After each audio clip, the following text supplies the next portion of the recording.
करमी। मोहतरम सामीन, गुज़श्ता जुमअतुल मुबारक पे हज़रत सैयदना अबू बकर सिद्दीक़ रज़ी अल्लाह ताला अन्हु के हवाले से गुफ्तगू की थी। उसी सिलसिले को आगे बढ़ाते हुए आपकी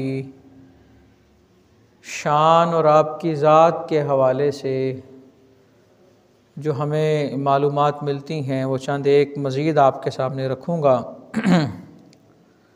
हज़रत सैयदना अबू हुरैरा रज़ी अल्लाह ताला अन्हु कहते हैं कि मैंने रसूल रहमत सल्लल्लाहु अलैहि वालिहि वसल्लम को ये फ़रमाते हुए सुना कि हुज़ूर फरमा रहे थे कि मैंने एक ख्वाब देखा। मैं सो रहा था और कुछ दिन पहले भी ये बात बयान की थी, एक हदीस आई थी उसके मफ़हूम में कि आप अलैहिस्सलातु वस्सलाम फरमाते हैं कि मेरी आँखें सोती हैं, दिल जागता रहता है।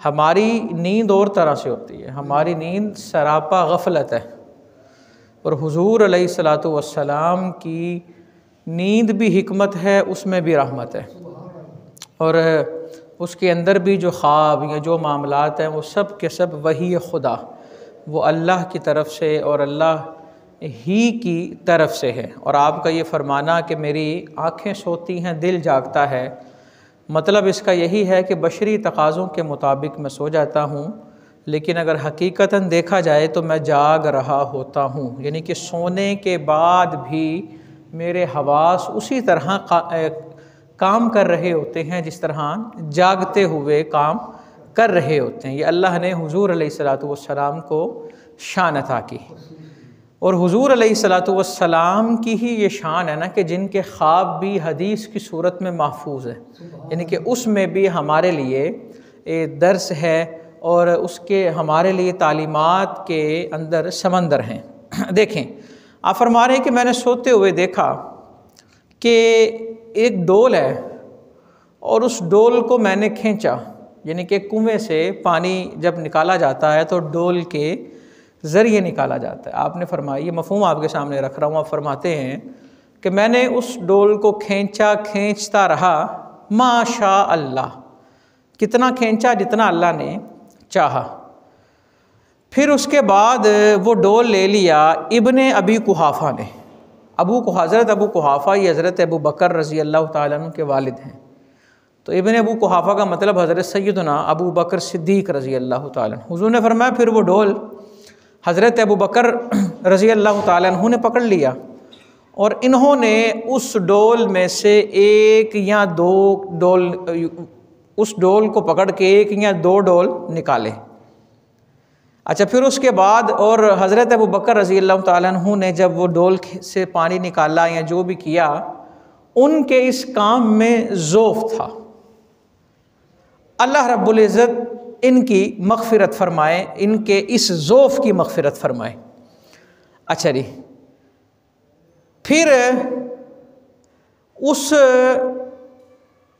डोल को हज़रत उमर इब्ने ख़त्ताब रज़ी अल्लाह ताला अन्हु ने पकड़ा और उन्होंने डोल से पानी निकाला। इतना निकाला और इतने ज़ोर से निकाला, इतनी शिद्दत से कि उन जैसा जरी हमने नहीं देखा, और इतना निकाला कि लोग सैराब हो गए।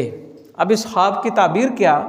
दीगर रिवायतों में इसकी ताबीर है हुज़ूर अलैहिस्सलातु वस्सलाम अपने दुनिया से जाने के बाद खलीफ़ों की मुद्दत खिलाफत की तरफ इशारा कर रहे हैं। एक या दो डोल निकालना, इसका मतलब ये कि तकरीबन 2 बरस हज़रत अबू बकर रज़ी अल्लाह ताला अन्हु खलीफ़ा रहे। तो ये हदीस सरी दलालत कर रही है, सही हदीस, सही बुखारी की, जिसका ये मफ़हूम अभी आपके सामने रखा कि हज़रत अबू बकर रज़ी अल्लाह ताला अन्हु हुज़ूर अलैहिस्सलातु वस्सलाम के बाद पहले खलीफ़ा मुकर्रर हुए और खिलाफत इन्हीं का हक़ है।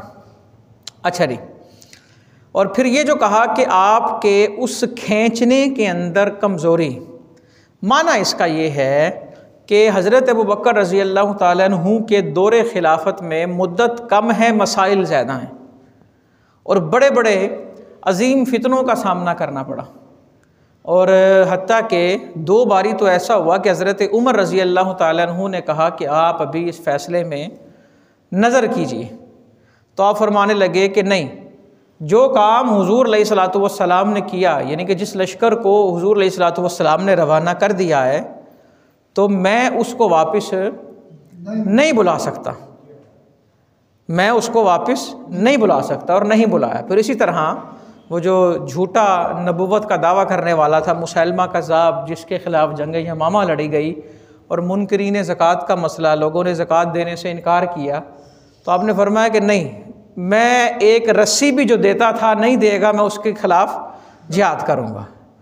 यानी कि इस ज़ौफ़ का मतलब ये है कि मुद्दत थोड़ी थी और मसाइल बहुत ज़्यादा, और तमाम ने इस बात का इकरार किया कि जिन फितनों का सामना रसूल रहमत सल्लल्लाहु अलैहि वसल्लम के विसाल के बाद उम्मत को करना पड़ा, उनसे उन फितनों का ख़ात्मा करने की सलाहियत सिर्फ़ हज़रत अबू बकर में ही थी। ये उनकी हिकमत, दानाई, दानिशमंदी थी कि उन्होंने उन तमाम मसाइल पर काबू पाया और उम्मत की उन्होंने क्या की, रहनुमाई की। और हज़रत सैयदना उमर इब्न ख़त्ताब रज़ी अल्लाह ताला अन्हु के दौर में तो बहुत सारी फतूहात हुई, आधी दुनिया से ज़्यादा पर इस्लाम की हकूमत थी। और इतनी हुकूमत देखें ना, जिस खलीफा के दौर में या जिनकी हुकूमत में जिहाद, जंगें ज़्यादा होती हैं, इसका मतलब क्या है कि दुश्मन भी ज़्यादा हैं।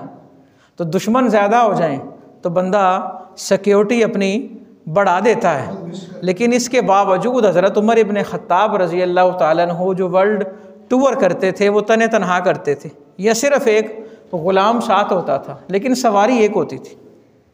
कभी हज़रत उमर रज़ी अल्लाह ताला अन्हु सवार होते और ग़ुलाम ने लगाम पकड़ी होती, और कभी ग़ुलाम सवार होता और हज़रत उमर ने लगाम पकड़ी होती।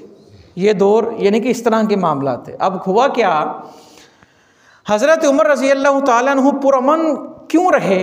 क्योंकि उनको पता था कि मैंने दुनिया में कोई जुल्म नहीं किया, ज़्यादती नहीं की, और वो अपने आप को महफूज इसलिए समझते थे कि उनका अकीदा मजबूत था। उनका अकीदा ये था कि इंसान की हिफाजत मौत खुद करती है, जब तक वक्त नहीं आया तो बंदा कहीं जा नहीं सकता। बाहर किसी मुल्क का नुमाइंदा जब मिलने आया, हज़रत उमर रज़ी अल्लाह ताला अन्हु को पूछा उसने अपनी ज़बान में कि बादशाह का पैलेस किधर है, महल किधर है? तो कहा यहाँ महल नहीं होते हमारे, और यहाँ पहली बात है बादशाह नहीं होता, खलीफा होता है, और महल नहीं होते। कहा कहाँ होंगे? तो कहा चलते जाओ, आगे दरख्त के साए में ईंट का तकिया बनाकर जो सो रहे हैं ना, वो हमारे अमीरुल मोमिनीन हैं। और वो देख के ये हैरान है भी मैंने इतना मज़े से सोते हुए उन बादशाहों को नहीं देखा जो रूम के मालिक हैं और मखमली बिस्तरों पे सोते हैं। इतनी चैन की नींद उन्हें भी नहीं आती जितना चैन से ये धूप में दरख्त के साए में ईंट के सराहने पे सो रहे हैं। आखिर उस चैन और उस सुकून की वजह क्या थी? हुजूर अलैहिस्सलातु वस्सलाम के इत्तिबा। तो ये इशारा इस ख्वाब के अंदर यही है कि हज़रत उमर रज़ी अल्लाह ताला अन्हु के दौर में फतूहात बहुत ज़्यादा होंगी, और अल्लाह मुसलमानों को मज़ीद ग़लबा अता फ़रमाएगा, और मुसलमानों को माली तक़वियत, क़ुव्वत हासिल होगी, लोग सैराब हो जाएंगे। और यही वजह है आज हम बहुत सारी चीज़ें ऐसी देखते हैं, इस्लामी ममालिक में तो है, वो गैर इस्लामी ममालिक में भी है, लेकिन उन सब के फ़ाउंडर, उनके बानी जो हैं वो हज़रत उमर इब्न ख़त्ताब रज़ी अल्लाह ताला अन्हु हैं।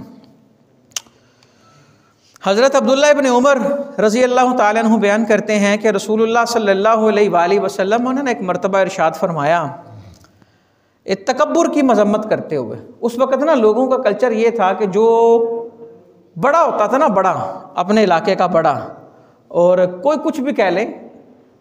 अब मैं हमारे यहाँ बड़े जो ज़ाते बरादरी होती है उनके अगर नाम लेना मुनासिब नहीं ना, क्योंकि हो सकता है वो जिनका नाम लें वो ज़ात वाले बड़े आजिज़ हों, लेकिन बाज़ औक़ात कुछ लोग समझाने के लिए कह देते हैं कि वडेरा लफ्ज़ आप समझ लें, बल्कि सिर्फ वडेरा कर लें। वो जो वडेरे होते थे ना, उनका तरीका ये होता था, वो लोग, अब देखें अजनबियों को तो नहीं पता कि ये वडेरे हैं, सफ़र करते हुए तो वो अपना लिबास एक ऐसा रखते थे कि हम जहाँ से गुज़रे लोगों को पता लगे हम अपने इलाके के वडेरे हैं। वो क्या था, उनका लिबास जो है वो लटक रहा होता था, और ज़मीन के ऊपर उसको गुलामों ने उठाया होता था, यानी कि पैरों से नीचे जो जितना बड़ा वडेरा होता था उसकी कमीज़ उतनी बड़ी, वो चाहे जनाब 2 फुट 3 फुट पीछे चली जाए आगे चली जाए।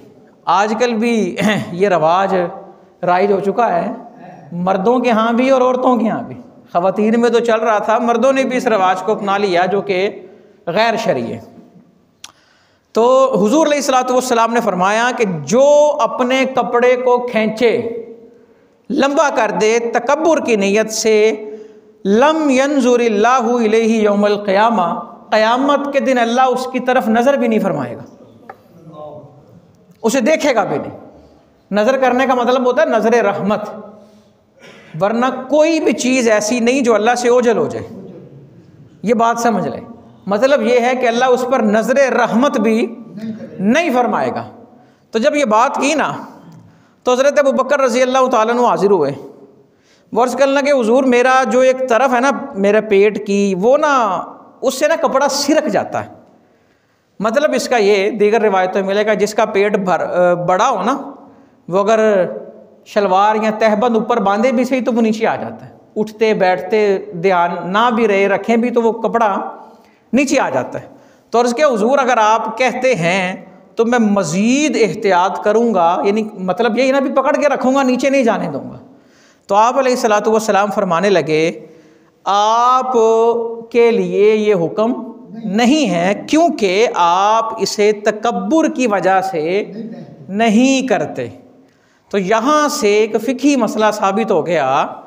अक्सर लोग इस मसले में ख़ता करते हैं, मस्जिद आए, वज़ू किया, पैंट फ़ोल्ड की, अल्लाह अकबर, और जनाब दौड़े दौड़े आए, पैंट फ़ोल्ड की, शलवार ऊपर से फ़ोल्ड की, अल्लाह अकबर।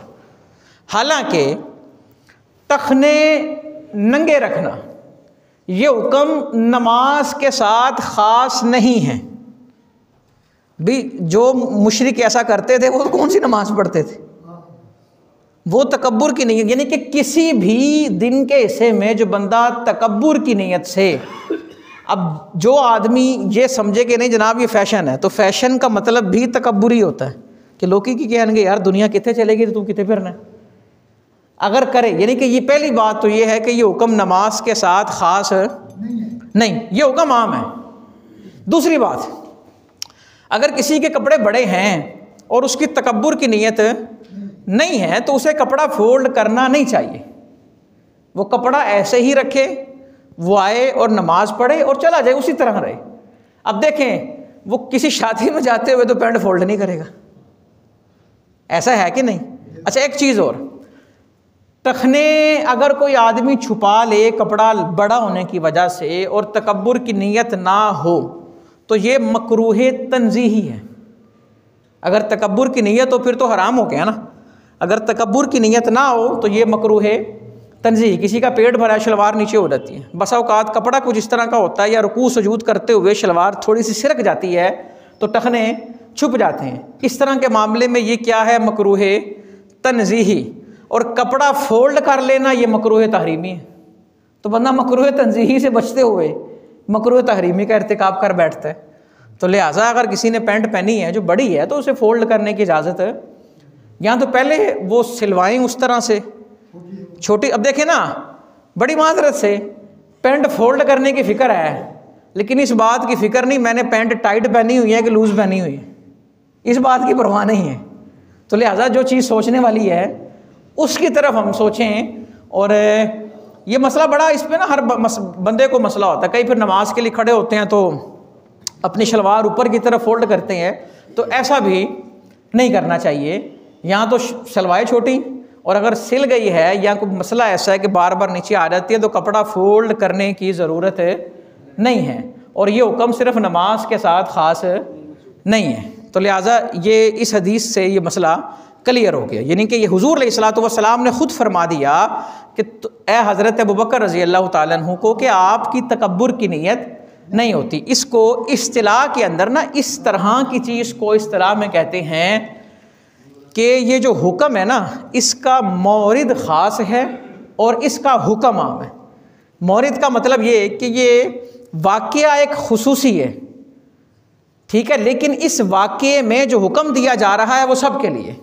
जिस तरह कुरान की आयतें होती हैं नाजिल तो उनके बारे ही हुई, लेकिन ये हर उस शख्स के बारे हुक्म है जो ऐसा करता होगा। इसी तरह ये हदीस बता रही है अगर तकब्बुर की नीयत नहीं है और टखने इंसान के छुप जाते हैं तो उसे कपड़ा फोल्ड करने की ज़रूरत नहीं है। और ये हुक्म सिर्फ नमाज के साथ ख़ास नहीं है। आदमी जहाँ भी तकब्बुर की नीयत से कपड़ा लटकाएगा तो ये कपड़ा उसके लिए क्या होगा, ये उसके लिए वबाल होगा। और इसी तरह बाज़ लोग हाथ के अंदर रुमाल पकड़ने की बाज़ लोगों को आदत होती है, तो इसके दो मानी हो सकते हैं। या तो ज़रूरत ऐसी है कि आँखों से पानी इतना निकलता है, नाक बहती है, इस वजह से पकड़ा। बाज़ औक़ात बच्चों को पकड़ा देते हैं ना, इसको हाथ में रखो कि कुछ खाना पीना है, वो एक अलग चीज़ है। लेकिन एक आदमी तकब्बुर की नीयत से हाथ में रुमाल रखे, ये किसी दौर में रवाज रहा है और हो सकता है आज भी कई इलाकों में ऐसा होता हो।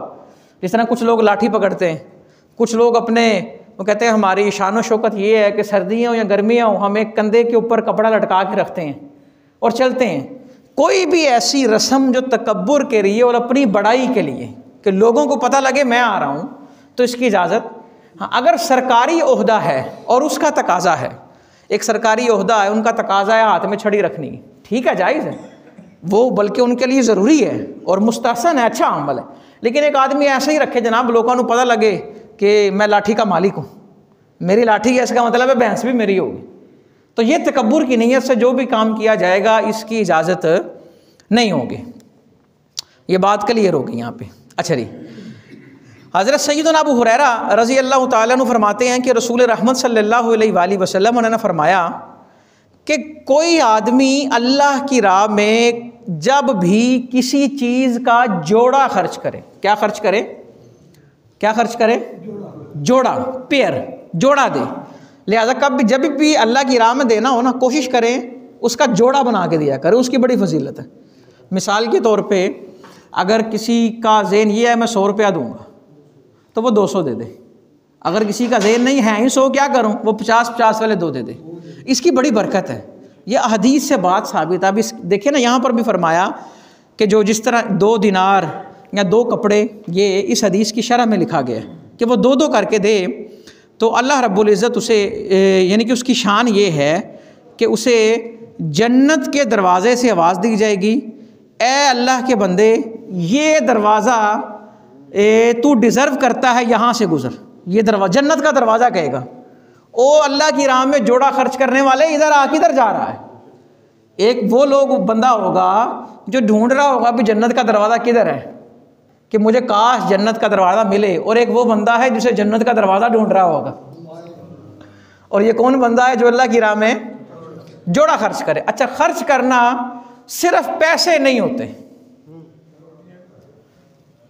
खाना, वक़्त भी अल्लाह की राह में खर्च किया जाता है, बहुत बड़ी बात है। पैसा तो कुछ भी नहीं, वक़्त जितना होता है इंसान अपनी खिदमात दे। मिसाल के तौर पे मस्जिद में मिसाल देने लगा हूँ, इलेक्ट्रीशियन की ज़रूरत है, एक बंदा कि जी ना मैं ये काम खुद करूँगा, और जहाँ अब वो जोड़ा कैसे करेगा अपने काम में, कहते जी 1 दिन का काम है तो मैं 2 दिन करूँगा, मैं दोबारा आके फिर देखूँगा और बार बार उसको देखूँगा। इंसान ज़रूरी नहीं कि सिर्फ वो पैसा और माल ही खर्च करे, और भी बड़े मामला हो सकते हैं। बच्चों पे पैसा खर्च करना ही काफ़ी नहीं होता, उनकी तरबियत भी, जो चीज़ें खर्च की जाती हैं वो भी खर्चे के अंदर आती हैं।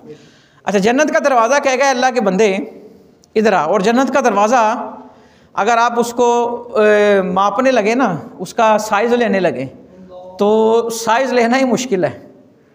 साइज़ लेना, एक रिवायत आपको सुनाता हूँ, आप अंदाज़ा करें जन्नत का दरवाज़ा कितना बड़ा होगा। हुज़ूर अलैहिस्सलातु वस्सलाम ने फरमाया कि कुछ लोग 70,000 लोग मेरी उम्मत के ऐसे होंगे जो हाथों में हाथ दे के ना यूँ एक साथ जन्नत में दाखिल हो जाएंगे, हाथों में हाथ दे के एक लाइन बना के। अच्छा, ये हुज़ूर अलैहिस्सलातु वस्सलाम ने फरमा दिया। सहाबाए किराम अर्ज़ करते हैं ज़िदना या रसूल अल्लाह, हुज़ूर तादाद थोड़ी है, ज़रा इजाफ़ा फरमा दें, गिनती थोड़ी है, इजाफ़ा कीजिए। अब इजाफ़ा भी देखें कितना हुआ। आपने फरमाया अच्छा 70,000 में से एक 70,000 को लेकर दाखिल हो जाए। फिर तीसरी दफ़ा अर्ज़ किया सिदना या रसूल अल्लाह, हुज़ूर गिनती अभी भी थोड़ी है, इजाफ़ा कीजिए। आपने फरमाया अच्छा, फिर उनमें से एक एक 70-70 हज़ार को लेकर जन्नत में दाखिल हो जाएगा। और ये सारे वो होंगे जिन्होंने हाथों में हाथ दिया होगा। अब ज़रब कर लें और बात समझ लें कि कहाँ तक चली गई। और 70 का मतलब अरबी ज़ुबान में कसरत होता है, अनगिनत, जिसको हम अनलिमिटेड कहते हैं ना, उसको बयान करने के लिए 70 कह दिया जाता है। तो ये मतलब ये है इसका, यानी कितना बड़ा जन्नत का दरवाज़ा, जो पता नहीं कितने साल दूर बंदा हो तो नज़र आ जाए। एक बंदा वो होगा जो कह रहा होगा कहीं से, हालांकि जन्नत की खुशबू और दूर से आती है, कई दूर से आती है। बंदा जन्नत ढूंढ रहा होगा कि जन्नत कहाँ है, और एक बंदा वो होगा जिसे जन्नत ढूंढ रही होगी कि बंदा किधर है। और इनमें से पहला बंदा कौन, कि जो अल्लाह की राह में खर्च करे जोड़ा, जब भी अल्लाह की राह में दे तो वो जोड़ा दे, वो दो चीज़ें दे और अल्लाह की रज़ा के लिए। अच्छा रे, और देते हुए ये नियत करे मैं इसे अल्लाह के यहाँ पाऊँगा। किसके यहाँ? अब इंसान देते हुए ये सोचे कि यार यही जब मुझे मिलेगा तो मेरा क्या रिएक्शन होगा। वो या की है मतलब इसका ये कि मैं चीज़ ही ऐसी उम्दा दूँ कि जब वो मुझे मिले तो मैं उसे अच्छे अंदाज में कबूल करूँ। अच्छा, दूसरा फरमाया हुजूर अलैहिस्सलातु वस्सलाम ने कि जिसकी नमाज़ें बड़ी शानदार होंगी ना, फमन काना मिन अहली सलाती, और जिसकी नमाज़ें अल्लाह की बारगाह मकबूल है उसे बाबू सलात आवाज़ देगा। एक स्पेसिफिक दरवाज़ा होगा जिसे बाबू सलात कहते हैं, भी इधर से आ जा। अलखैर चलते चलते जो जिहाद वाला है। अच्छा, इसका यहाँ से एक बात जो बड़ा डीपली सोचते हैं ना, वो चीज़ ज़हन में ये आती है, इसका मतलब ये है कि एक आदमी सिर्फ नमाज़ पढ़ता रहे और कुछ ना करे, क्योंकि उसका दरवाज़ा अलग है, जिहाद वाले का दरवाज़ा अलग है, खर्च करने वाले का दरवाज़ा। तो इसकी शरह अगर करे ना तो ये बात भी समझ आती है। इसका माना ये है इस हदीस का कि जो आदमी खर्च करते हुए फोत हो जाए, जो आदमी नमाज पढ़ते हुए फोत हो जाए, जो जिहाद करते हुए फोत हो जाए, जो ये नेकी मखसूस नेकी करते हुए दुनिया से चला जाए, उसे वही जन्नत का दरवाज़ा बुलाएगा कि तू यहाँ से गुज़र। इसका मतलब ये नहीं है कि बंदा सिर्फ खर्च करता रहे और नमाज़ें छोड़ दे, सिर्फ नमाज पढ़ता रहे, जिहाद छोड़ दे और खर्च छोड़ दे ना, ये मतलब हरगिज़ इसका नहीं समझना। अल खैर, अहले सदका को बाबू सदका से आवाज़ आएगी, अहले सियाम को बाबुर रैयान से आवाज़ आएगी। जब हुजूर अलैहिस्सलातु वस्सलाम ने बात की ना, हज़रत अबू हुरैरा कहते हैं फ़क़ाल अबू बकरिन मा अला हाज़ल्लज़ी युदआ मिन तिलकल अबवाबि मिन ज़रूरा वक़ाल हल युदआ मिनहा कुल्लुहा अहदुन या रसूल अल्लाह। या रसूल अल्लाह सल्लल्लाहु अलैहि वसल्लम, मकसद तो जन्नत जाना है, वो कोई भी दरवाज़ा बुलाए बंदे का मकसद पूरा हो गया और ये बात पूछने की ज़रूरत भी नहीं। लेकिन क्या कोई ऐसा भी होगा कि वो गुज़रे और उसे जन्नत का हर दरवाज़ा बुला रहा हो? हालांकि इसकी ज़रूरत तो नहीं, क्योंकि एक दरवाज़ा भी बुलाए बात पूरी हो गई। लेकिन क्या कोई ऐसा भी है कि जिसे जन्नत का हर दरवाज़ा बुला रहा हो? हुजूर अलैहिस्सलातु वस्सलाम फरमाने लगे हाँ, और ए अबू बकर आप उनमें से हैं। यानी कि हज़रत अबू बकर रज़ी अल्लाह तआला अन्हु की शान ये है कि जिन्हें जन्नत का हर दरवाज़ा बुला रहा होगा, कि जिनके जन्नत में दाखिल होने पर जन्नत के दरवाज़े मान करेंगे। ये शान है हज़रत सैयदना अबू बकर सिद्दीक़ रज़ी अल्लाह तआला अन्हु की। सुभान अल्लाह। अच्छा, अब एक और ये रिवायत समात फरमाएँ। ये हुजूर अलैहिस्सलातु वस्सलाम का जब विसाल मुबारक हुआ ना, दुनिया से आप तशरीफ़ लेके गए, तो उस वक़्त चूँकि सबको इस बात का यकीन ही नहीं हो रहा था कि ये हो सकता है या नहीं हो सकता, ताकि हज़रत उमर रज़ी अल्लाह तआला अन्हु ये बात कहने लगे कि जो ये कहे कि हुजूर दुनिया से चले गए हैं तो मैं उसकी गर्दन उड़ा दूँगा। हज़रत उमर रज़ी अल्लाह तआला अन्हु ने ये बात कर दी। इस बात का मतलब ये था भी रोएगा भी कोई नहीं, भी रोने का मतलब तो यही होगा ना।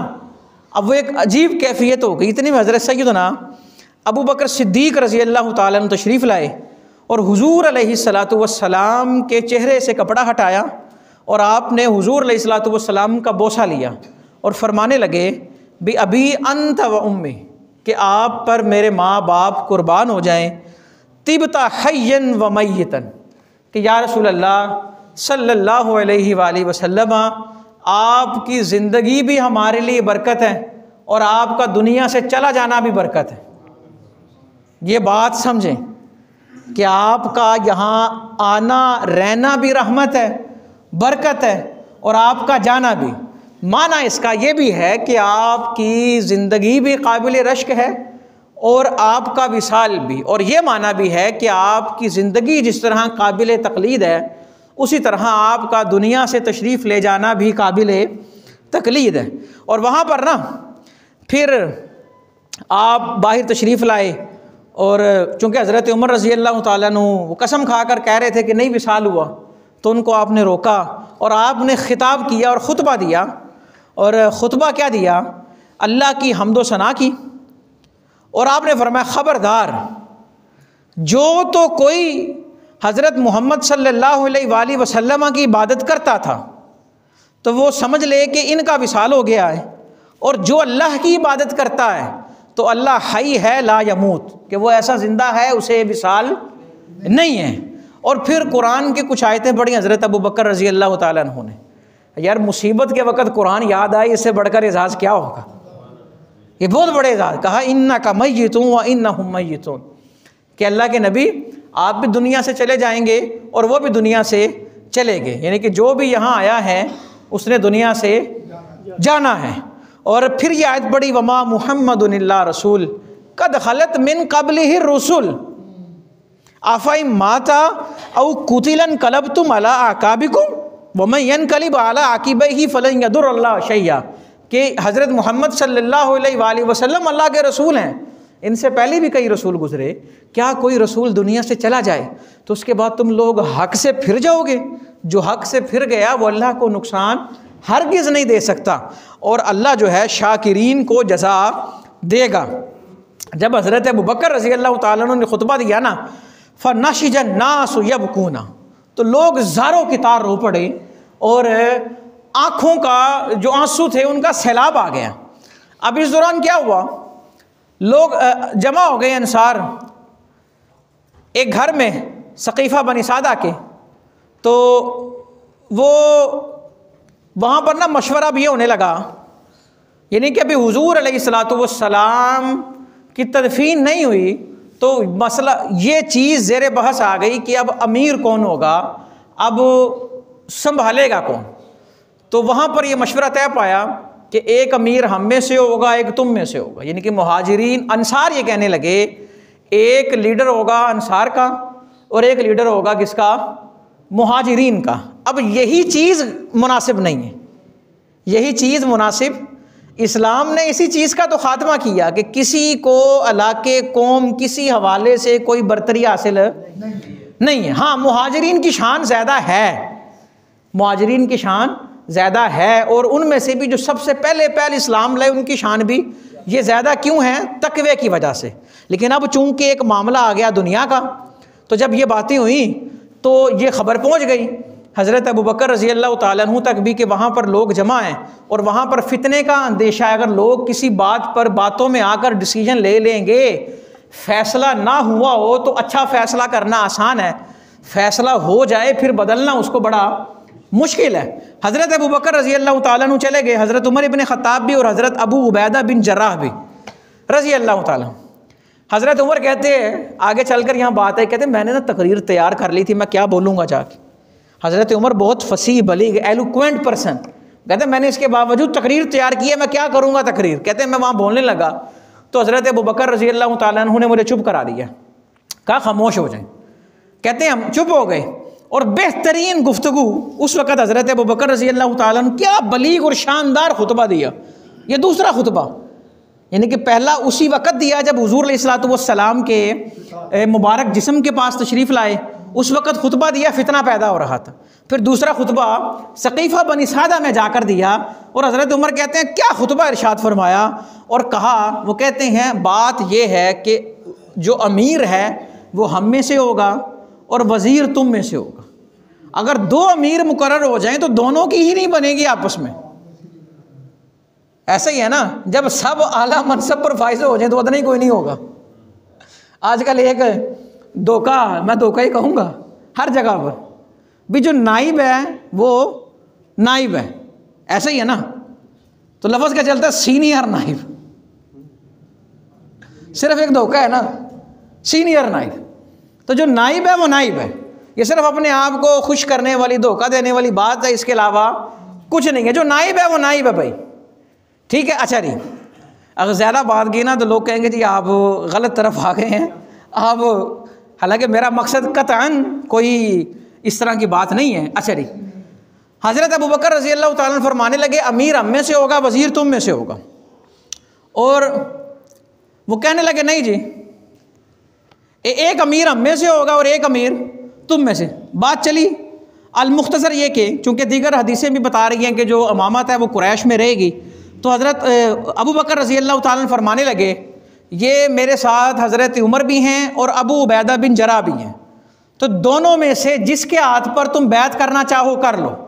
नहीं कि हज़रत अबू बकर रज़ी अल्लाह ताला अन्हु ने अपने आप को खलीफा बनने के लिए पेश नहीं किया, उस लड़ाई को ख़त्म किया, उस बात को ख़त्म किया और कहा ये दो हैं हमारे साथ, तो इन दोनों में से जिसके हाथ पर तुम बैत करना चाहो बैत कर लो। अब जब ये बातें चली ना तो हज़रत उमर रज़ी अल्लाह ताला अन्हु कहते हैं मुझे मौका मिल गया, कहते हैं मैंने वहीं पर हज़रत अबू बकर का हाथ पकड़ा और मैंने कहा फ़अंत सय्यदुना व खैरुना व अहब्बुना इला रसूलिल्लाहि सल्लल्लाहु अलैहि वसल्लम, हम सब के सरदार आप हैं, हम सब में से बेहतर आप हैं और हम सब में से हुजूर को सबसे ज़्यादा प्यार भी आपसे है, लिहाजा मैं आपके हाथ पर बैत करता हूँ। सबसे पहली बैत हज़रत उमर रज़ी अल्लाह ताला अन्हु ने की। फिर उनको देखा देखी वहाँ जितने थे सब ने हज़रत अबू बकर रज़ी अल्लाह ताला अन्हु के हाथ पर बैत कर ली। फिर जैसे जैसे ख़बर जाती रही और बात चलती रही तो सारे हज़रत अबू बकर रज़ी अल्लाह ताला अन्हु के हाथ पर बैत करते रहे और ये फितना जो है ये भी यहाँ पर ख़त्म हो गया। अब कुछ लोग ये कहते हैं, हालांकि इस बात का कोई सिर पैर नहीं है, तहकीक से कतन साबित नहीं, वो कहते हैं जी हज़रत अली रज़ी अल्लाह ताला अन्हु ने हज़रत अबू बकर की बैत नहीं की। हालांकि इस बात का हकीकत से दूर दूर का कोई ताल्लुक ही नहीं। हज़रत अली रज़ी अल्लाह ताला अन्हु जब मुत्तले हुए तो उन्होंने भी हज़रत सैयदना अबू बकर सिद्दीक़ रज़ी अल्लाह ताला अन्हु के हाथ पर बैत की। और किसी ने बड़ा खूबसूरत कहा, वो कहते हैं हज़रत अबू बकर रज़ी अल्लाह ताला अन्हु की शान का क्या कहना, जिनके बारे मौला अली कह रहे हैं पीछे इस इमाम के। अल्लाह अकबर। अच्छा जी, आगे फिर हज़रत सैयदना अबू बकर सिद्दीक़ रज़ी अल्लाह ताला अन्हु की वजह से ये दो फितने पैदा हो रहे थे ये मुकम्मल ख़त्म हो गए। अच्छा, अब इसी तरह एक और हदीस मुलाज़ा फरमाएँ हज़रत अबू बकर रज़ी अल्लाह ताला अन्हु की शान और आले अब यहाँ पे लफ्ज़ आए, सहाबी कहते हैं कि ये पहला मौका नहीं कि हमें आले अबू बकर की वजह से बरकत दी हो अल्लाह ने, यानी कि इससे पहले भी ऐसा हुआ कि आले अबू बकर की बरकत से हम मुस्तफ़ीद हुए। हुआ ये था कि हुज़ूर अलैहिस्सलातु वस्सलाम एक सफ़र में हैं और अम्मा आयशा रज़ी अल्लाह ताला अन्हा हुज़ूर अलैहिस्सलातु वस्सलाम के साथ हैं। मकाम बैदा में पहुँचे तो हज़रत आयशा रज़ी अल्लाह ताला अन्हा का ना हार नेकलेस गुम हो गया। तो हुज़ूर अलैहिस्सलातु वस्सलाम ने कहा यहीं रुक जाओ, उतरो, और उसको ढूंढा, वो नहीं मिला। अभी ऐसी जगह पर पड़ाव आ गया यहाँ पानी नहीं था, वरना काफ़िला वहाँ रोका जाता था जहाँ पर क्या हो जी पानी। अब पानी की तो एक होती है बशरी हाजत, एक है शरी हाजत, तहारत, पाकीज़गी, वज़ू, नमाज। अब सहाबा-ए-किराम आ गए हज़रत अबू बकर रज़ी अल्लाह ताला अन्हु के पास। वो कहते हैं जी देखिए अम्मा आयशा रज़ी अल्लाह ताला अन्हा, यही कहा ना आपकी बेटी की सबब सब यहाँ रुक गए हैं, हुज़ूर भी रुके हैं और यहाँ पानी कोई नहीं है। अब हज़रत अबू बकर रज़ी अल्लाह ताला अन्हु आए, हज़रत आयशा फरमाती हैं मेरे पास आए और उस दौरान ना हुज़ूर अलैहिस्सलातु वस्सलाम मेरी गोद में आराम फरमा रहे थे। अब ये ज़रा देखिएगा बात, अम्मा आयशा फरमाती हैं मुझे ना डांटना शुरू कर दिया हज़रत अबू बकर रज़ी अल्लाह ताला। डांट का सबब क्या है कि हुज़ूर को ऐसी जगह पर स्टे करना पड़ा आपकी वजह से जहाँ पानी नहीं। कहते हैं और डांटते डांटते ना मुझे वो बाप मोहब्बत के अंदर अपने बच्चे को, अब उसको तो हम ये नहीं कह सकते कि मुक्का मारना, लेकिन वो मोहब्बत के अंदर जो होता है वो ऐसे हाथों से दबाना, कहते मुझे ना यूं करना शुरू कर दे। लेकिन हज़रत आयशा रज़ी अल्लाह ताला फरमाती है मैंने हरकत नहीं पैदा होने दी, क्योंकि मेरी गोद में हुजूर आराम फरमा रहे हैं, उनके आराम में खलल ना आ जाए। अब वैसे अगर देखा जाए जिस्मानी ताकत के लिहाज से तो हज़रत अबू बकर रज़ी बड़े जरी, और अम्मा आयशा रज़ी अल्लाह ताला अन्हा एक ख़तून, छोटी सी उम्र, दुबली पतली, कोई ऐसा मामला भी, लेकिन इसके बावजूद वो कुव्वत आ रही है जो हरकत नहीं करने दे रही। उस कुव्वत का सबब यह है कि हुजूर आराम फरमा रहे हैं। अल्लाह अकबर। कहते हैं हुजूर अलैहिस्सलातु वस्सलाम जब सुबह हो गई ना, अब सुबह हुई, सब ने वो करना था, पानी होता, वज़ू करते तो नमाज़ पढ़ते। अब पानी सुबह नहीं था, तो सुबह क्या हुआ, अल्लाह रब्बुल इज़्ज़त ने तयम्मुम की आयतें नाजिल फरमा दी कि अगर ऐसी जगह पर हो जहाँ पानी ना पाओ तो फिर क्या करो, तयम्मुम करो। तो उसैद बिन हुदैर कहते हैं, ए आले अबू बकर, ये कोई पहली बरकत थोड़ी है जो अल्लाह ने तुम्हारे सदके हम पर उतारी है, कि इससे पहले भी अल्लाह ने हज़रत अबू बकर और इनके घराने की बरकतों से अहले इस्लाम को मुस्तफ़ीद किया है। अम्मा आयशा कहती है, ये था अल्लाह की तरफ से सारा। जब हम सुबह उठे ना, तो जो हमारा ऊँट था उसको खड़ा किया तो हार उसके नीचे पड़ा हुआ था, नेकलेस वही था, लेकिन अल्लाह की तरफ से ये था कि रात यहीं क़याम करें और सुबह जो है इनको तयम्मुम का क्या दिया जाए, तोहफ़ा दिया जाए। और देखें ना, तयम्मुम के अंदर दो ज़रबे होती हैं, इंसान बेवुज़ू हो या बेगुसल हो, दोनों सूरतों में तयम्मुम उतना ही है। दोनों सूरतों में तयम्मुम यही है कि साफ़ मट्टी पर या मट्टी की कोई भी जिन्स, पत्थर हो गया, रेत हो गई, उस पर हाथ मारें, यूँ हाथ मारें, हाथों को यूँ झाड़ें, फिर अपने हाथों को मलें, ये जो कलाई होती है यहाँ तक बस, फिर उसके बाद ज़रब मारें और मट्टी झाड़ें और हाथों से चेहरे का मसा करें। एक ज़रब हाथों के लिए और एक ज़रब चेहरे के लिए। तो ये तयम्मुम करे, इंसान क्या हो जाएगा, पाक हो जाएगा। शर्त ये है कि वो तयम्मुम को वो अब वो करता हो कि अब उसके लिए तयम्मुम जायज़ हो चुका हो, पानी ना हो या पानी पर कुदरत ना हो। तो अल्लाह रब्बुल इज़्ज़त ने एक सहूलत दे दी। हम सफ़र पे होते हैं और अगर जहाँ पानी नहीं है और मुझे पता है कि यहाँ दूर दूर तक पानी मिलने के चांस नहीं है, तो वहाँ तयम्मुम करें और हम नमाज पढ़ सकते हैं। रेगिस्तान के इलाकों में ऐसा बकसरत होता है, और यहाँ कुछ ठंडे इलाकों में भी ऐसा होता है कि वहाँ पर पानी तो है लेकिन जम गया है, पिघलने का इंतज़ाम ही नहीं है, तो वहाँ बर्फ़ से वज़ू नहीं हो सकता, तयम्मुम करना पड़ेगा। ये सोशल मीडिया का दौर है ना, बस ऐसे ही कोई वो बर्फ़ से मुंह पे मलता नज़र आए, कहते जनाब वज़ू कर रहा हूँ, ऐसे वज़ू नहीं होगा, वहाँ पर पानी नहीं है तो तयम्मुम करना पड़ेगा, और तयम्मुम मट्टी की जिन्स से होगा। इसी तरह कोई आदमी मस्जिद में है, सो गया, जिस तरह इतिकाफ़ के अंदर होता है, अब उसके लिए गुस्ल ज़रूरी हो गया, तो वो इस हालत में तो मस्जिद में आना ही जायज़ नहीं है। अब ज़ाहिर मस्जिद में उठेगा, चलेगा, वो जाएगा, क्या करे, उसके लिए भी फ़िक़ही हुक्म यही है कि जहाँ है वहीं से वो तयम्मुम करे पहले, फिर मस्जिद से बाहर निकले, ताकि बग़ैर तयम्मुम के अगर वो उठेगा तो जहाँ जहाँ कदम रखेगा उसको गुनाह मिलेगा। तो लिहाजा वो तयम्मुम करे और फिर जो है वो जनाब, अब वो सवाल मस्जिद में तयम्मुम कहाँ से करे, वो देख ले कारपेट पे मट्टी डस्ट वगैरह तो लाजमी होगी ना, जितनी मर्ज़ी सफाई की हो हमारे यहाँ, आप ऐसे हाथ मारे तो अंदर से मट्टी बाहर आएगी। तो तयम्मुम करे तो फिर अपनी नमाज जो है वो मुकम्मल करे। तो ये तयम्मुम की जो सहूलत अल्लाह ने इस उम्मत को अता की, उसका सबब भी हज़रत सैयदना अबू बकर सिद्दीक़ रज़ी अल्लाह तआला अन्हु का घर बना। अच्छा, हुज़ूर अलैहिस्सलातु वस्सलाम ने फरमाया एक मौके पर, हज़रत अबू सईद खुदरी रज़ी अल्लाह तआला अन्हु रावी हैं, ये बात हम सब ने अपने पल्ले बांध लेनी है जी, ये सही बुखारी की हदीस है।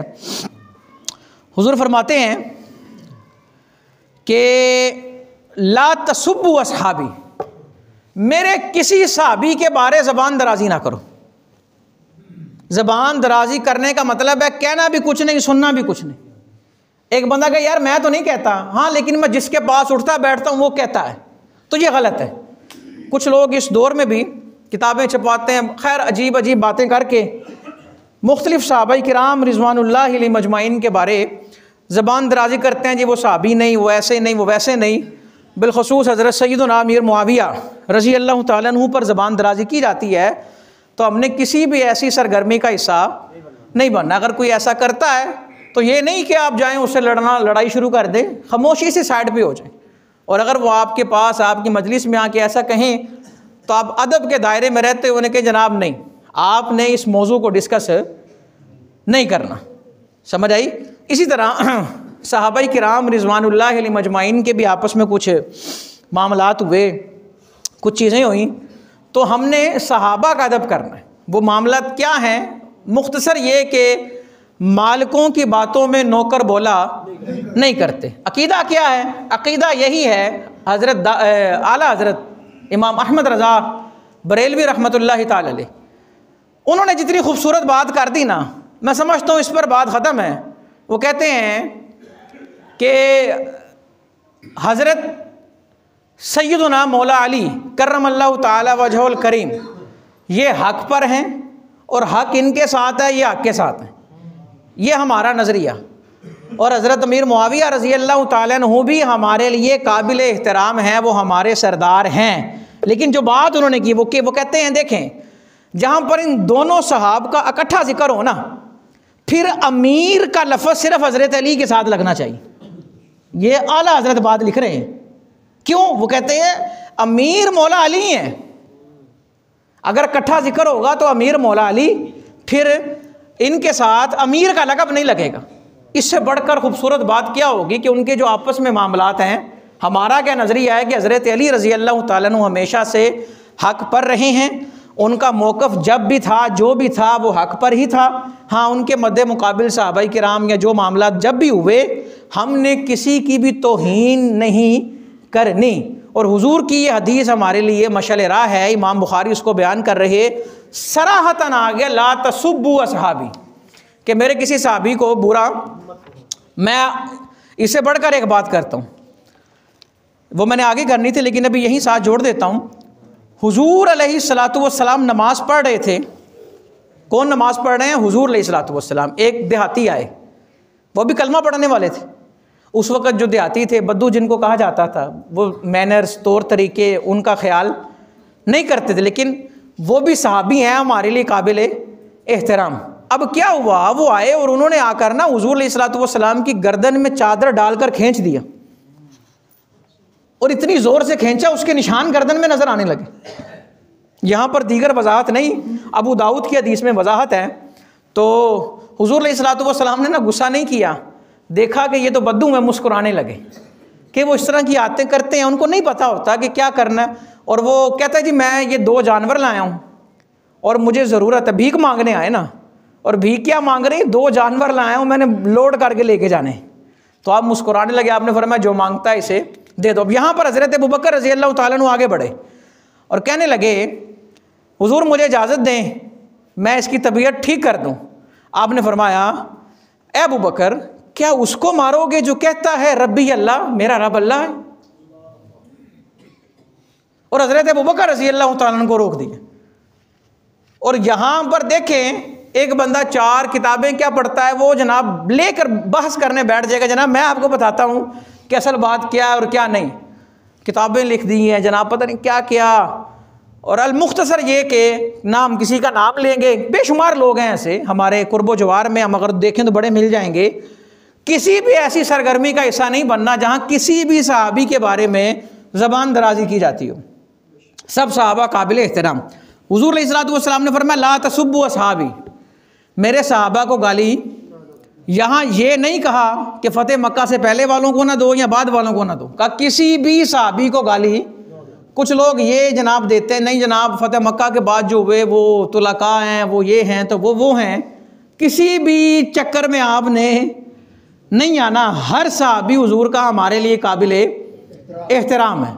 और अकीदा यही है कि हक़ मौला अली के साथ है। वो जब भी जहाँ पर जो मामला हुआ, हक़ हज़रत अली के साथ, और हज़रत अली ही हक़ पर हैं। अच्छा जी, आपने फरमाया मेरे सहाबा को बुरा ना कहना, अगर तुम में से कोई उहुद पहाड़ जितना भी खर्च कर ले सोना, और मेरे किसी सहाबी की वो मुट्ठी भर खैरात के बराबर नहीं हो सकता।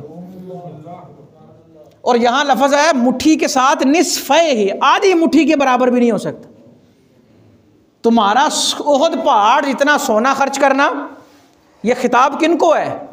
अब ज़ाहिरन तो देखा जाए सामने तो सहाबा बैठे हैं, लेकिन खिताब तो उनको हो रहा है जो सहाबा के बाद आएंगे और क़यामत तक आते रहेंगे। का तुम सब का उहुद पहाड़ जितना सोना, और उहुद की मिसाल इसलिए दी, उहुद महबूब पहाड़ है, मकबूल का, मकबूल भी खर्च कर लो तो इनकी एक मुट्ठी की जो खैरात है, आधी मुट्ठी की जो खैरात है, एक चुल्लू की खैरात के बराबर नहीं हो सकता। तो लिहाजा हमने इस चीज़ को मद्देनज़र रखना है। अल्लाह अकबर। एक और बात समाप्त करें। हज़रत अबू मूसा अशअरी कहते हैं, मैंने घर से ना वज़ू किया और मैं निकला, और मेरी ख्वाहिश आज ये थी कि आज सारा दिन दरे रसूल पे रहूँगा, कहीं नहीं जाऊँगा। कहते हैं मैंने खुद से ना ख्वाहिश की। कहते मस्जिद आया, पता किया, कहा हुजूर तो नहीं है।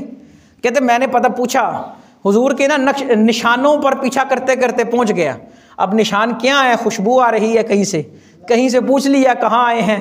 अल-मुख्तसर चलते चलते ना बीर अरीस जिधर है मस्जिद कुबा के पास, ये वो कुआं जिसे बीरुल अंबिया भी कहते हैं, इधर से बहुत से अंबिया कराम ने पानी पिया है, बीर अरीस।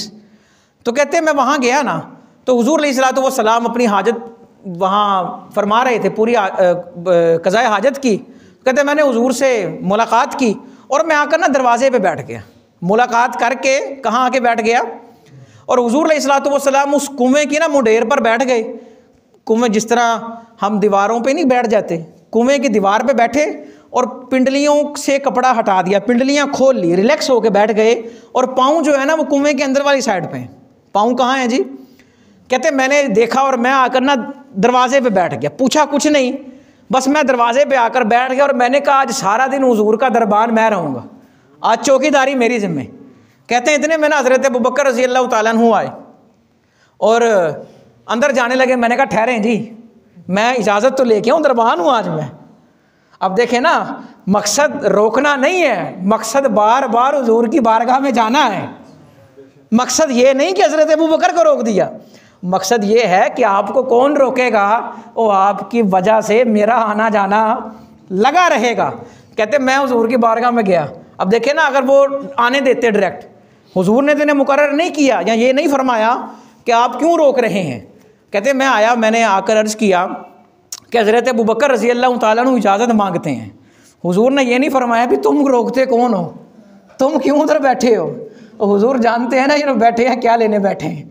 अब इन्हें वो मौका नहीं मिल रहा या इनसे कहा नहीं जा रहा कि हुजूर आपसे मैं जुदा नहीं हूँ, आज मैंने आपके पास रहना है। तो हुजूर अलैहिस्सलातु वस्सलाम ने फरमाया अच्छा। अब देखें ना, दरबान जब आता है, कोई बात करता है, जिनके पास आते हैं उनको बात अच्छी लगे तो इनाम भी तो देते हैं ना। अब हज़रत अबू मूसा अशरी कहते हैं हुजूर ने फरमाया उन्हें इजाज़त भी दो और जन्नत की बशारत भी दो। हज़रत अबू मूसा अशरी कहते हैं, ये हदीस का अगर लफ्ज़ ब लफ्ज़ तर्जमा करूँ तो वक़्त ज़्यादा लगेगा क्योंकि हदीस लेंथी है, मफ़हूम अर्ज़ कर रहा हूँ। वो कहते हैं मैं जब हुजूर के पास आ रहा था ना तो मेरा भाई भी आ रहा था, लेकिन मैंने वज़ू कर लिया पहले। वो वज़ू करना तो अब बड़ा आसान है, ये कोई हम किसी ऐसे इलाके में रहते हो ना जहाँ टूटी नहीं है, नलका नहीं है, पानी लाएंगे वज़ू करेंगे फिर पता लगता है। ये मैं बच्चों के लिए कर रहा हूँ, कहेंगे ले जनाब वज़ू ही करना था ना, इसमें कौन सा टाइम लगता है। अल्लाह अकबर। वो कहते हैं मेरा भाई भी ना वज़ू कर रहा था। अब मैं कहूँ या अल्लाह, काश कोई मेरे भाई को जाकर बताए कि इजाज़त के साथ जन्नत भी मिल रही है, कि आने में देर ना करो। अल्लाह अकबर। कहते हैं हज़रत अबू बकर आए अंदर और हुजूर अलैहिस्सलातु वस्सलाम के बिल्कुल साथ बैठ गए, दीवार के ऊपर बैठे, पाँव कुएं के अंदर कर लिए, पिंडलियाँ खोल दी और मैं फिर आगे बैठ गया। कहते इतने में ना हज़रत उमर आए, मैंने कहा ठहरे आप भी इधर इजाज़त लेके आता हूँ, और अंदर चले गए। कहते मैंने हुजूर से अर्ज़ किया कि हज़रत उमर इजाज़त मांगते हैं, आपने फरमाया इजाज़त भी दे दो और जन्नत की बशारत भी दे दो। कहते मैंने कहा काश मेरे भाई को कोई बताए कि आ जाए। कहते हैं तीसरे नंबर पे फिर दस्तक हुई, कौन? अब हज़रत उस्मान बिन अफ़्फ़ान हैं रज़ी अल्लाह तआला अन्हु। कहते हैं मैंने कहा आप भी ठहरें, मैं इजाज़त लेकर आता हूँ। यार हुजूर ने एक दफ़ा भी नहीं कहा भी तुम क्यों रोक रहे हो।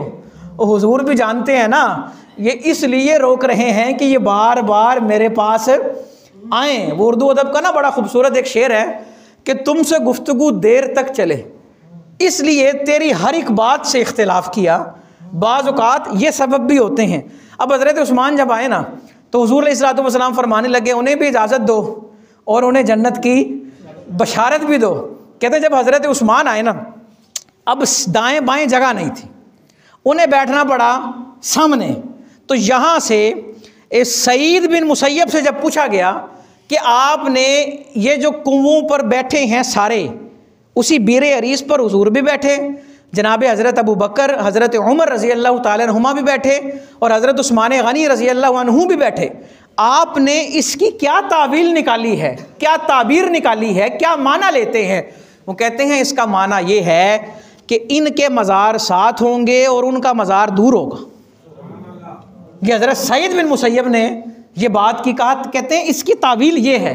अब इन्होंने ताबीन ने जो तावील बताई अपनी तरफ से तो नहीं बताई ना, ये सहाबाई कराम से सुनी और सारे मामलात हुए और फिर वो कहते हैं मेरी ख्वाहिश ही रही, हसरत ही रही कि काश को मेरे भाई को, अब खुद जा नहीं सकते कि यार इस बड़े दरबार के दरबान बनने का शरफ़ हासिल हुआ है। मैं जा नहीं सकता, लेकिन दुआएं करते रहे हैं कि काश कोई उन्हें इत्तला दे, क्योंकि आए वो भी थे, हो सकता है वो मस्जिद आकर बैठ गए हों, उन्हें किसी ने ना बताया हो कि हुजूर यहाँ हैं। अल्लाह अकबर। इसी तरह एक और हदीस समाअत फरमाएं। हज़रत अनस इब्ने मालिक कहते हैं नबी रहमत सल्लल्लाहु अलैहि वसल्लम उहद पहाड़ पर चढ़े और हज़रत अबू बकर, हज़रत उमर और हज़रत उस्मान रज़ी अल्लाह ताला अन्हुम ये तीनों हमरा हैं। तो उहद पहाड़ पर हरकत तारी हो गई, उहद पहाड़ पर हरकत तारी हो गई। कुछ लोगों ने कहा ज़लज़ला आ गया, कुछ ने कहा क्या, और किसी ने यह तर्जमा भी किया, वो कहते हैं उहद पहाड़ खुशी से झूमने लगा, उहद पहाड़ खुशी से झूमने लगा। जो साहिब नज़र हैं उनको पता होता है कहाँ किस तरह क्या तर्जमा करना है। वो कहते हैं उहद पहाड़ क्या हुआ, झूमने लगा। तो हुजूर फरमाने लगे रुक जा, और तेरे ऊपर नबी हैं, सिद्दीक हैं और 2 शहीद हैं, झूम ना बल्कि अदब कर, एहतराम कर और हिलना नहीं। और उसके बाद देख लें वो पहाड़ हिला नहीं। और इसी तरह हज़रत उमर रज़ी अल्लाह ताला अन्हु के दौर में जब मदीना में ज़लज़ला आया तो आपने वहाँ की ज़मीन पे जब अपनी लाठी मारी तो क्या कहा, अगर मैं अदल नहीं करता तो कांप, अगर अदल करता हूँ तो रुक जा। आज तक मदीना में दोबारा ज़लज़ला नहीं आया। और कुर्बे क़यामत 3 ज़लज़ले आएंगे। और क्यों आएंगे कि क़यामत के करीब? सिर्फ़ इसलिए कि मदीने से वो चले जाएं कि जिनकी नज़र में मदीना है दिल में मदीना नहीं, मुनाफिकों की छांटी करने के लिए।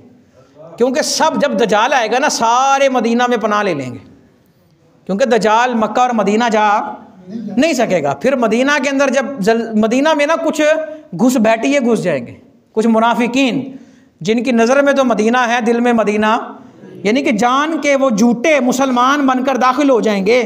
और जब मदीना में ज़लज़ला आएगा ना वो कहेंगे कि अब तो मदीना भी गैर महफूज हो गया, वो मदीना छोड़कर जाएंगे। जब वो चले जाएंगे फिर मदीना में ज़लज़ला नहीं आएगा, क्योंकि अमान मिलेगा तो सिर्फ कहाँ पर, मदीना में। अल्लाह अकबर। और हुज़ूर अलैहिस्सलातु वस्सलाम ने इसलिए फरमाया ना कि जिससे हो सके मदीना में मरे, क्योंकि जो मदीने में मरेगा उसकी शफाअत मेरे ज़िम्मे है। अल्लाह अकबर। अब इसी तरह एक और रिवायत मुलाज़ा फरमाई, इसी पे फिर गुफ्तगू ख़त्म करेंगे। हज़रत अब्दुल्ला इब्ने अब्बास रज़ी अल्लाह ताला अन्हु वो कहते हैं कि मैं खड़ा था, ये जनाजा है हज़रत उमर इब्ने ख़त्ताब रज़ी अल्लाह ताला अन्हु, रिवायत सही बुखारी में है। अब्दुल्ला इब्ने अब्बास कहते हैं हम हज़रत उमर के जनाजे पे खड़े हैं, तो जब उनका जनाजा रख दिया गया ना, जनाजा रख दिया का मतलब ये है अब तदफीन होगी, यहाँ दफन होगा। जिस्म मुबारक को कब्र में उतार दिया। कहते हैं मेरे कंधे पे ना किसी ने हाथ मारा और कहने लगे अल्लाह रहम करे, यानी कि हाथ मेरे कंधे पर मारा और गुफ्तगू वो हज़रत उमर के जनाजे से कर रहे हैं। ए उमर अल्लाह आप पर रहम करे, मुझे पता था कि यही होगा। हाथ मार कर वो कहता हज़रत इब्ने अब्बास कहते हैं मेरे कंधे पर हाथ मारा और जनाजे को देख के कह रहे हैं, हज़रत उमर को दुआ दे रहे हैं अल्लाह आप पर रहमत फरमाए, मैं जानता था कि यही होगा। क्या जानते थे? और जानता था कि आप भी यहीं दफन होंगे, आप भी यहीं दफन होंगे, क्योंकि मैंने जब भी हुजूर को सुना, हुजूर जब भी अपना जिक्र करते तो यही कहते थे ना, कुन्तु व अबू बकरिन व उमरु व फ़ालतु व अबू बकरिन व उमरु वन तलक्तु व अबू बकरिन व उमरु, कि मैं था, अबू बकर थे और उमर थे, मैंने किया, अबू बकर ने किया और उमर ने किया, मैं बोला, अबू बकर बोले और उमर बोले। तो मुझे तब ही पता लग गया था हुजूर गुफ्तगू में अफ़ाल में जिनको अपने से जुदा नहीं होने देते उन्हें बाद अज़ विसाल भी अपने से जुदा नहीं होने देंगे। अब्दुल्ला इब्ने अब्बास कहते हैं मैंने कहा मुड़ के देखूँ तो सही है कौन है? कहते मैंने मुड़ के देखा वो तो मौला अली रज़ी अल्लाह ताला अन्हु है। और वो कहते हैं मैंने तो पहले ही जान लिया। और आखिरी बात ख़त्म आज की, हज़रत इमाम मालिक रहमतुल्लाहि ताला अलैह से किसी ने पूछा कि हमें शेखैन की शान सुनाए। सहाबाए किराम में शेखैन कहते हैं हज़रत अबू बकर और हज़रत उमर रज़ी अल्लाह ताला अन्हुमा को, कि इनकी शान क्या है।